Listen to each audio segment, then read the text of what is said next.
好，今日晏晝咧就嚟到咗2ZQ Meet 呢度試下個 lunch 啦。咁其實一直咧都有叫開外賣嘅，今次真係親自過嚟試下睇下體驗下環境啦。今日星期六都冇乜人，可能我晏咗嚟啦，點零鐘啦。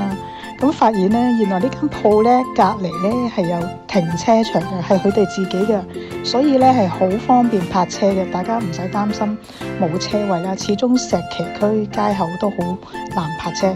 咁啊，今日我哋兩個人喺度 share 咗呢個好大碗嘅牛肉扒牛油果啦，現場好大碗啊！我曾經叫過外賣咧係細啲嘅，係咯，咁我呢度咧大概嘅卡路里咧500個，哇！唔好睇少呢杯奶昔，我成日叫佢叫牛油果奶昔。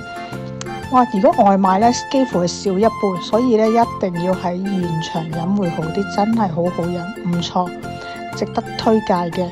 咁咧個杯咧，我真係要用呢個嘢嚟再睇下你個大細啦，唔錯㗎，可以值得一試。你睇下我影咗幾耐。咁呢個咧就係紅菜頭汁啦，值得推介飲㗎。